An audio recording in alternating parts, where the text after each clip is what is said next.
Bom, a reabilitação, a recuperação da paralisia facial periférica tende a ocorrer dentro de um tempo entre 6 semanas e 3 meses. Essa é a média, tá?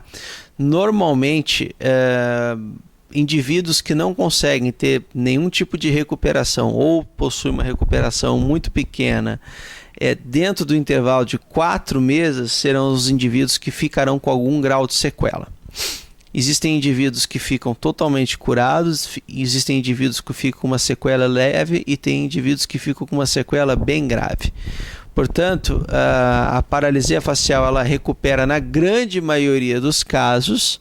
No entanto, existe um grupo de pacientes que permanece com sequela. Bom, quais são as sequelas que a paralisia facial pode gerar? Ela pode gerar uma incapacidade do olho fechar. Isso às vezes requer alguns procedimentos cirúrgicos com o intuito de fazer com que esse olho feche, evitando que ocorra lesões na córnea, porque é através do piscar que você protege a córnea. Esse indivíduo ele pode apresentar movimentos de sincinesia, porque quando esse nervo está tentando se recuperar, ele acaba tendo união com outros nervos de uma forma errática. Então o paciente às vezes ao piscar o olho ele acaba sorrindo, ou seja, não é uma coisa proposital, é uma sincinesia, ou às vezes ele vai rir e o olho pisca. Uma outra característica são as lágrimas de crocodilo, ou seja, o indivíduo ao tentar se alimentar ele começa a chorar, porque existe uma reinervação inadequada que faz com que ocorra, quando ocorra uma saída de lágrimas que é decorrente do nervo facial, quando o indivíduo bota algum tipo de alimento na boca, porque tem um ramo do nervo facial que vai para a língua. Então, essas são as características principais do indivíduo que tem uma sequela, e isso pode variar de gravidade, né? A pior sequela é a lesão ocular, ou seja, uma úlcera de córnea que eventualmente não é vista e não é tratada, pode levar o indivíduo a uma cegueira. Como é que você faz para tratar esses indivíduos, visto que a evolução natural da doença ela pode variar de formas leves até formas mais severas? O indivíduo que tem uma paralisia facial periférica, ele tem que ser avaliado clinicamente, você tem que afastar outras condições clínicas, né, que possam estar causando a paralisia facial periférica. Por exemplo, ele pode chegar no seu consultório com uma paralisia facial periférica típica, mas com uma incapacidade de mexer o olho do lado comprometido para o lado de fora, ou seja, uma paralisia do nervo abducente. Quando ocorre isso, muitas vezes você tem um comprometimento do núcleo do nervo facial na ponte, ou seja, é uma paralisia que está gerando um quadro periférico, mas é decorrente de uma lesão na ponte, então a situação é diferente.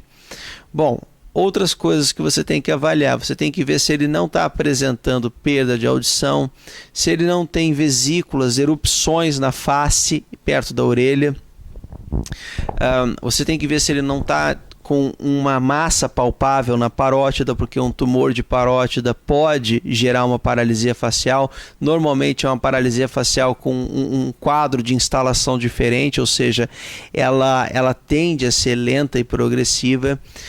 Você tem que avaliar o paciente para ver se ele não apresenta algumas outras alterações que surgiram outras doenças. Feito isso, você vai tomar medidas para proteção ocular, ou seja, você vai prescrever colírios tipo Lágrima Plus ou outros colírios para fazer com que o olho dele fique bem lubrificado. E você pode prescrever pomadas, né? Pomadas ou gels oftálmicos. O Epitesan é um deles, né? Que você coloca no olho do indivíduo e fecha com um tampão para ele dormir à noite, porque no dormir ele pode virar na cama e o olho que não está fechando adequadamente ser machucado pelo travesseiro ou pelo lençol e formar uma úlcera. Portanto, na fase inicial você protege o olho também utilizando essas pomadinhas noturnas, e durante o dia, cada 1 hora ou 2 horas, 1 ou 2 gotinhas de colírios lubrificantes de lágrimas artificiais para manter o olho lubrificado. Isso é muito importante.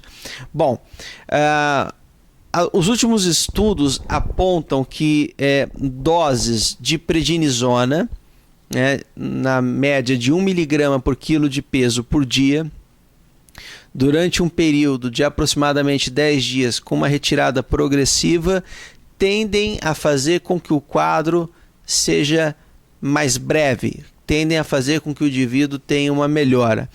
Então é mais ou menos aproximadamente 60 mg de prednisona durante 6 a 10 dias, e depois você vai fazendo uma retirada progressiva. Você não pode parar de vez com a dose, tá? Sempre lembrando de usar protetor gástrico, omeprazol, pantoprazol, lanzoprazol, para que não ocorra lesão do estômago em virtude do corticoide. Antivirais, de forma isolada não está indicado, portanto entrar com a aciclovir de forma isolada não tem função.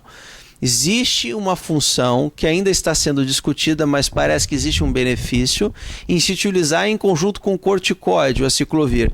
Então seria uma dose de aproximadamente 400 mg a cada 5 horas durante 10 dias de aciclovir. Isso se for um quadro de paralisia facial normal, mas sempre junto com o corticoide. E iniciar o quanto antes a fisioterapia.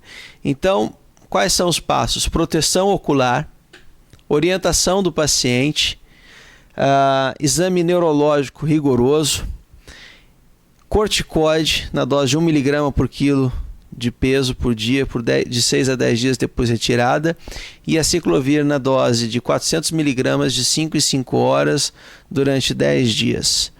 Bom, senhores, e fisioterapia.